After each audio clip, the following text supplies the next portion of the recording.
Hi everyone, Kodie here, and today I wanted to show you all my Banshee rogue hunting build. I've had a lot of people ask me what my build is from my videos, and 95% of the time this is the build I like to use in the dark zone.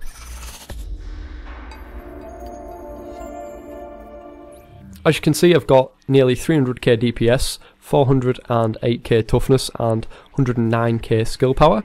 Not the highest stats, but the hidden stats in the build are more important, which I'll get into in just a moment.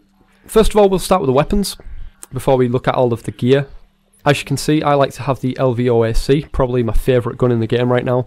18k base damage, 900 RPM in total with 63 round mag. It's 18% enemy armor damage, which is really important for this assault rifle build. Vicious, increasing the critical hit chance by 10%. Another focus of this build is critical hit chance. And destructive, getting to that enemy armor damage cap as high as possible. And finally deadly, which is one of everyone's favourites, increasing critical hit damage. Let's take a quick look at the attachments. Like the hollow sight, it increases critical hit chance. Once again, this is the main focus of the build. Headshot damage in there as well, and critical hit damage. I know a lot of people prefer to have something that increases critical hit damage, but yeah, I love the critical hit chance. It's far more important. I've tested this myself and it makes a big difference. Going on to the extended mag, 110% mag size, 3% critical chance, 5.9 rate of fire, extremely important with this gun. It becomes a shredding machine. Small grip, pretty standard, 18% critical damage, 4.5 reload speed, 2% accuracy. That's pretty much what a lot of people go with. You can't really get much better or anything different.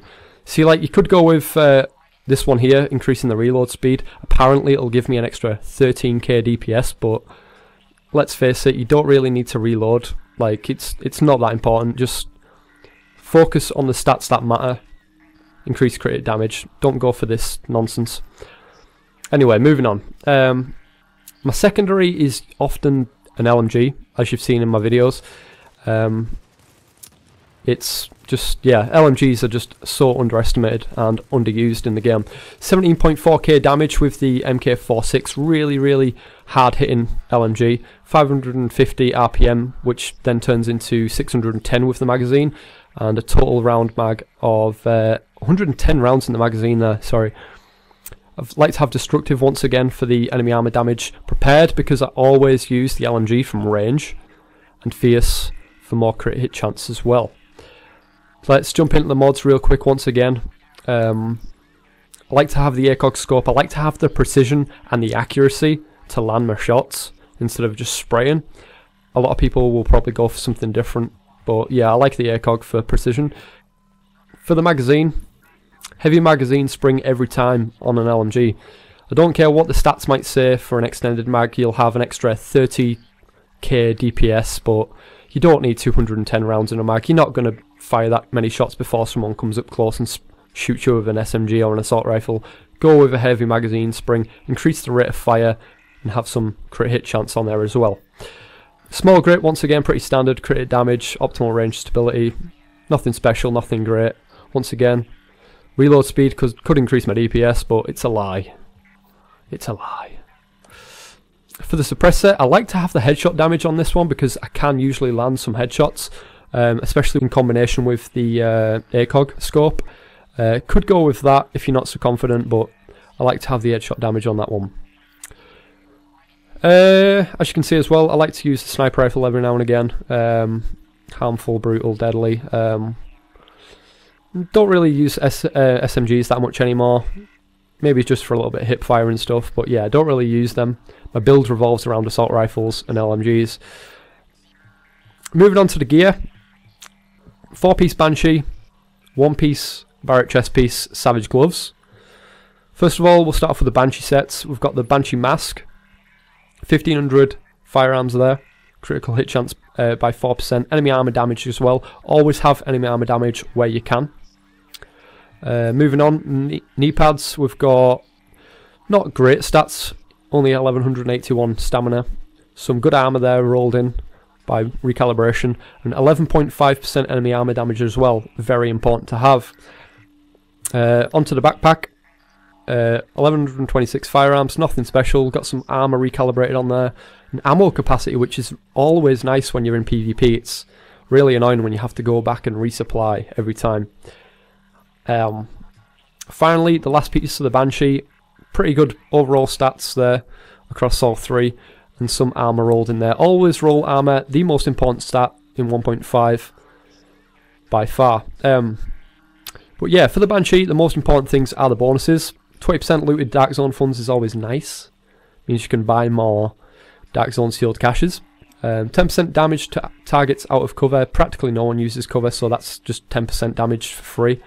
And finally, the 4-piece bonus. While rogue, all ammo is completely refilled every 30 seconds, which is nice. Damage taken from non-rogue players is reduced by 10%. That makes a big difference, especially if you're on a manhunt. You know me though, I like to hunt rogues more than I go rogue, and while not rogue, damage to rogue players is increased by 10%, which makes a huge difference. People don't realise how good that is. You also get no Dark Zone XP or currency loss on death, which is always nice. You know, it's not good when you lose all your money and XP and all that stuff, but when you're level 99 in the Dark Zone like me, and you've got your build how it is, it's not really that important. I do want to point out that this is just going to get more powerful with patch 1.6. because they're also adding a bonus which I think gives an extra 10 or 15% damage. If you die, you get an extra 10 or 15% damage for the next 10 minutes to rogues, so it just makes you absolutely deadly. But yeah, it's just going to make this set even more powerful. And finally, I just want to point out one of the best things that makes the Banshee set so good is its versatility. The fact is, like, if you use Alpha Bridge, which is obviously one of the most popular builds in the game, then you have to have two of the same weapons, which means you're going to run out of ammo more. You can't have an LMG or a sniper rifle as your secondary, so you're always counting on playing from close range or something like that. Usually it's 2 SMGs or 2 assault rifles, isn't it? So you don't get that versatility. You're going to run out of ammo more. With the Banshee, you can play from short range, long range, and you'll stay in the fight longer. But moving on to the chest piece, I've got the Barret's Bulletproof Vest. 1785 stamina on there, and this works really well with the Banshee. I'll explain why in just a second. So the talents, no skills on cooldown, increases skill power by 10%. This means my pulse is either a little bit more stronger, or if I get shot in the back, which happens a lot, then my first heal is going to be more powerful. From there, one skill on cooldown increases damage by 5%. This is the time I have to attack to take advantage of that damage bonus. And then, of course, if need be, if I pop my second ability, then my armor is increased by 10%, making me go from, I think it puts my toughness from 408 to about 700,000 toughness. I'm not too sure on the specifics, but it's a big difference. And as you can see there as well, major attributes, 1236 armor, always roll armor, 5% health on kill, not that special, increased kill experience, which is practically worthless. Finally, the gloves in this build. Savage gloves, which are my favourite.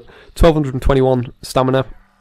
Savage increases critical hit chance by 7% to targets out of cover, 16% crit damage, 6% critical hit chance, and 1320 assault rifle damage as well, making this a perfect item for my playstyle and build. I just want to also go over my gear mods for those of you that are interested. My first piece of advice with gear mods is always make sure you use your gear mods to make sure your weapon talents are unlocked. A lot of people I see focus on the stats so much they don't even have the talents unlocked on the weapons, and you're missing out on some serious, serious stats really. So yeah, make sure you do that. For me, I have all of my mods always have armor on them because it's the most important stat in patch 1.5. I've got 2 stamina mods on my chest piece, both with 271 armor. On my mask, it should be firearms, yep, 275 armor on there as well. For my knee pads, it should be electronics, yep, there we go, 277 armor on this one, really nice. And electronics on the backpack as well, only 265 armor on there, not bad, but I like to have electronics because I play solo a lot, so I need to have a good heal. If I'm playing with a couple of teammates and stuff though, I'll mix those up, I'll change those electronic ones to firearms or toughness. Just because when you're a part of a team, you don't need to heal as often. You've got teammates taking bullets, and also they can share heals. So it's always important to adapt with the gear mods. I also have the pulse crit hit chance, 2 pulse crit hit damage prototype performance mods in here. and I have 2 of the crit hit chance mods as well. So that's 2 crit hit damage mods and 2 crit hit chance mods as well in total. Moving on to the abilities, I have the booster shot. This heals me for 66,000, which is about 2 bars health for my character, which is practically all I need. Any lower, then I'm going to die anyway. I like to use booster shot for the increased damage and damage resistance. I value it more than the overdose. It heals you more, but the resistance itself is really, really important. And I also like to use the pulse scrambler, or concealed as some people call it, because it gives a good bonus to crit hit chance and damage, which works beautifully with the Banshee set, because the Banshee gives that extra 10% damage. If you're then using a pulse as well, the damage is just absolutely immense. You just shred people. And of course this protects me from hostile pulse scans as well, which about 80 to 100% of people always use pulse or have someone in the group that uses pulse, so it protects you from that as well. And finally, you can always scan, see if there's enemies through a building and things like that, which gives you a more of a tactical awareness around the map, which is always nice. And I always use recovery link just because it pops when solo. Usually if I get ganked and shot in the back, it'll save my life, which is always important. But I usually select this depending on if my team needs, say, a tactical link or a survivor link. Finally, the talents, for those of you that are interested and haven't fell asleep. Adrenaline, increased overheal, so yeah, it just gives a little bonus. It's not as good as it used to be.